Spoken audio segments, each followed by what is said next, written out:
Hi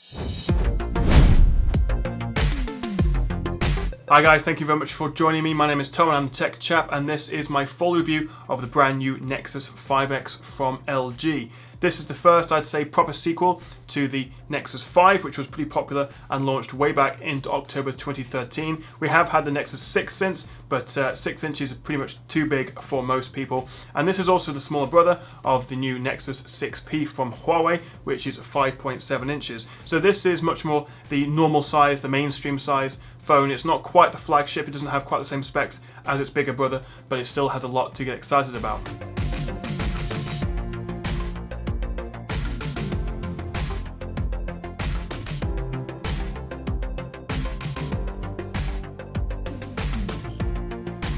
One of the most interesting parts of the new 5X is the fact that it runs the latest Android 6.0 Marshmallow software. It's one of the first devices, along with its bigger brother the 6P, to come with Android 6, and of course, being a Nexus device, it means it's completely stock, completely vanilla, no custom third-party skins or software on top to slow it down, so it is incredibly fast, very, very smooth and responsive. I really like using this, and obviously we'll go into that a bit more in the review.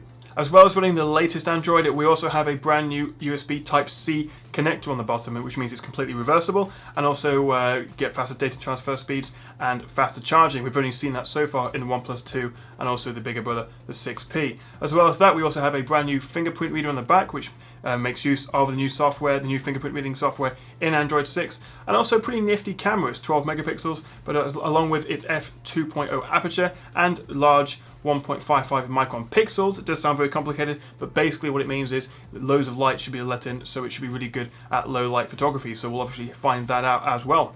So while the new Nexus devices aren't quite as good value as the original ones back in the day, these are still pretty good value, starting at £339 or $379 for the 16 gig model, although of course, as always, I will always recommend the 32 gig one, because you only get 10 gigs usable with this for the 16 model. So not the best value phone ever, it's not as cheap as they used to be, but still significantly cheaper than most flagships, and still definitely one to look out for. The 5X has a plastic body with a soft, very subtle, rubbery texture that makes it smooth and very easy to grip. It doesn't feel as premium as an iPhone 6s or even Galaxy S6, or even, to be fair, the Nexus 6P, which is made of metal, but the plastic material means it feels lighter than you'd expect, at only 136 grams. At just 7.9 millimeters, it is also very thin, although somehow I'd say holding it does feel a bit chunkier than you think it might. Although, speaking of which, it is comfortable to hold in the hand thanks to the rounded corners. It sits nicely in your palm, doesn't stab in or anything. It is quite a nice phone to use, but I'd say it does feel a little bit chunkier, perhaps a little bit plasticky, not quite as premium as you might expect from a brand new LG device. I'd also say that the 5.2 inch screen is really at the top end of what a one-handed device could be. I think you can just get away, thanks to the relatively good screen to body ratio and thin bezels, you can just about get away with using it with one hand, but anything above this is two-handed, so you still just about got the portability of a smaller one-handed device, while you still got a nice big screen to view all your content on. The 5X is also available in 3 colors, carbon, quartz and ice, so you can change how it looks a little bit to suit your taste. In terms of the display, Gorilla Glass 3 protects the 5.2 inch Full HD, so that's 1920 by 1080 display. It's an IPS panel, and that means the colors look quite natural, but aren't quite as punchy or as vibrant as other devices. I'd say, although the colors do look nice, they definitely do lack a punch. They were a little bit muted,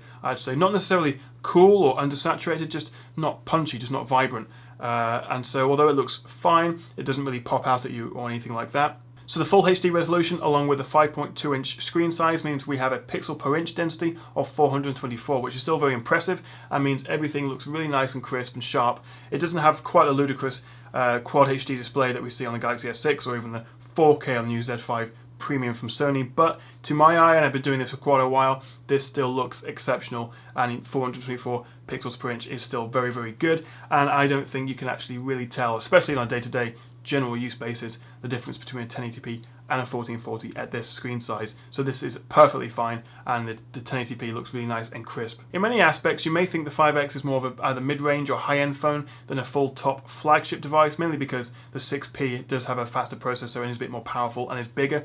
But actually, under the hood we have a Snapdragon 808 processor, which if you recall is exactly the same chip they use in the flagship LG G4, which was very good and very impressive in performance. So actually this really is very, very fast and pretty much a flagship class-leading device. It doesn't have quite the same fast Snapdragon 810 as the Nexus 6P, but then again that is pushing a higher 1440p resolution, so more pixels, so it has to have more horsepower under the hood. So actually the 808 chip in this 1080p device is very impressive, and as you'll see, the performance is exceptional. So while it has pretty good hardware, it's the software, the Android 6.0 Marshmallow, the fact that it's completely stock and completely vanilla is what makes this so fast, so responsive, and such a joy to use. This is one of the nicest phones I've ever used in terms of just navigating the UI, opening apps, going into the browser, just using it generally. It's so smooth and so responsive, and maybe it's a combination of the new animations, maybe it's the fact that it's just stock, as I say, or it is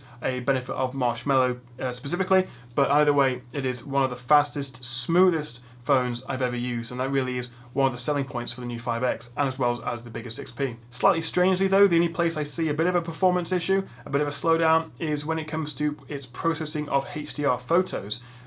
Taking a HDR photo, it takes about 5 to 10 seconds to process it, which is very strange, as most phones these days can also either do it live or do it very, very quickly. So speaking of the camera, on the back we have a 12.3 megapixel camera. It's an f2.0 aperture with 1.55 micron pixels. What that means is, as I said in the intro, is that basically loads of light can go into this, and it should be great for low light photography and videos. Unfortunately, the Google Camera app itself isn't very good. It's pretty basic, pretty sparse. HDR, as I say, takes ages to process. You can't take pictures while you're filming. If you want to take 16:9 photos, you have to drop it down to 8 megapixels as opposed to 12 at 4:3. And generally, it's just not the most impressive. It's pretty basic. It is quite fast. Shutter speed is fast, and that's one thing I'll give it. But overall, the app isn't great. So I may even suggest trying to go onto Google Play Store and finding an alternative camera app to have more options. So while the app isn't particularly great, what about the camera itself? On the whole, I'm pretty pleased with the 12.3 megapixel rear camera. Shutter speed is impressive, pictures look crisp and sharp even zooming in, and it has good dynamic range as well.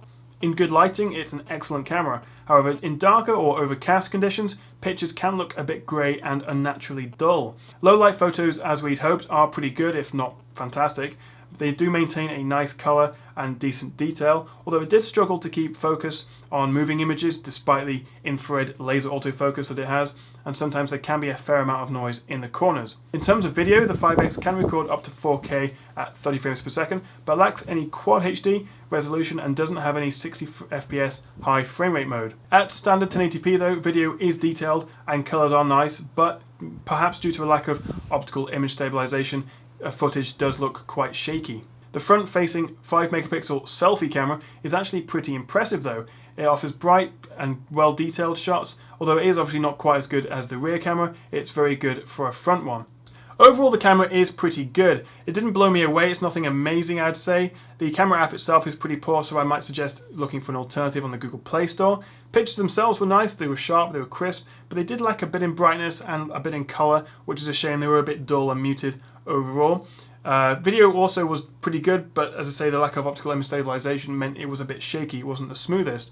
And I'd say overall the camera didn't really match its competitors like the LG G4 or Moto X Pure. Another aspect where the Nexus 5X is a bit average, unfortunately, is when it comes to battery life. Inside we have a 2700 mAh battery, and it lasts sort of almost a day. It is not very good, unfortunately. The biggest drain, according to the battery usage stats, is the IPS display. That is the biggest hog of the battery. While the doze and standby features of Android 6 do presumably make this last longer, it's still not very impressive. Fortunately though, the fast USB Type-C connector does mean you do get fast charging with this, so it's not the end of the world if it's running low, but if you do have access to a power outlet. But generally, battery is a bit disappointing, and it's a bit of a shame, as I say. It's not pushing anything above a full HD resolution. It's not got the highest end flagship 810 Snapdragon chip either, so there's nothing that should be really draining it, and as I say, it is stock Android, so it's a bit of a letdown that we're not seeing a good to excellent performance on a device like this. I was a bit disappointed by that. It will get you through the day with a bit of rationing and battery power saving, but don't expect this to last you 2 days, and you will have to charge this overnight, every night. Speaking of the USB Type-C port, one thing I've noticed is that actually in the box you don't get an adapter, so you're going to have to go out, if you buy the 5X, and buy a separate USB Type-C to Type-A, which is the normal USB you can plug into pretty much everything, adapter. You do get one with the Nexus 6P, so it's a little bit annoying that they decided not to include it with the 5X. So you're going to be limited to what that can plug into, except the power plug that comes in the box. That's the only thing this will connect to, unless you already have other USB3 Type-C devices. So that's a little bit of a pain, but the benefit is you do get faster transfer speeds, you do get fast charging, and it is future-proofing your device. The other interesting feature on the back is the fingerprint reader, and I'm actually dead impressed with how this works. It's incredibly easy to set up, and I'd say as fast, if not even perhaps a touch faster than even the iPhone 6s's Touch ID. It's very, very impressive, especially for a first fingerprint reader on a device like this. And it's also in a comfortable, sensible place, holding it in a normal way. Your index finger is very close to it, so it's very convenient, very easy, very fast. I'm really, really impressed with the fingerprint reader. You can check out a video on my channel right now of how to set that up if you're interested, and you can have up to a maximum of 5 fingers registered. It's very easy to have the phone off, finger over the back, and wake it up. It's very, very good. And you can also use the fingerprint reader to pay for things on the Google Play Store, and also to use Android Pay, which is great. Call quality is solid. I didn't experience any problems during phone calls either. The earpiece speaker can get very loud though, too loud in fact. The single front speaker on the bottom bezel can also reach high volume, but unfortunately it sounds very tinny and shallow with almost no bass.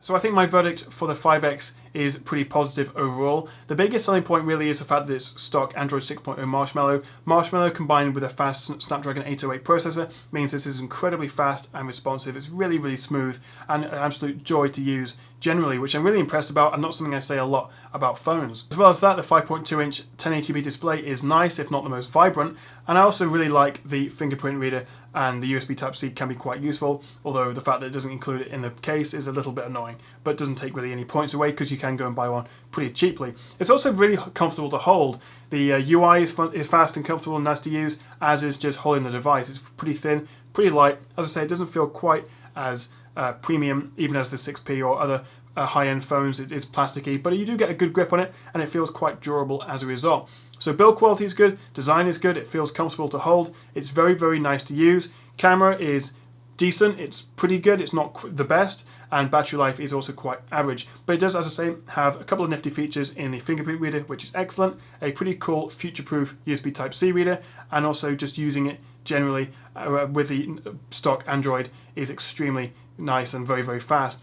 So overall, I would highly recommend the 5X. It is pretty good value, but I would recommend getting the 32GB model, because as the 16 one, this one only has about 10.7 gigs free out of the box, which really isn't a lot. So definitely get the higher one. So it's not quite the value, as I say, that old Nexus devices used to have, but it's still pretty good. The main problem facing the 5X, and whether you're going to go out and buy one, is the fact that there's a lot of strong competition out there. The LG G4 is a lot cheaper now. You can actually get it for less than this. You've also got the OnePlus 2 and also the Moto X Pure, which are all very, very good phones and all in a similar price range. So you're going to want to go out and check against those, as they all do offer something a bit different.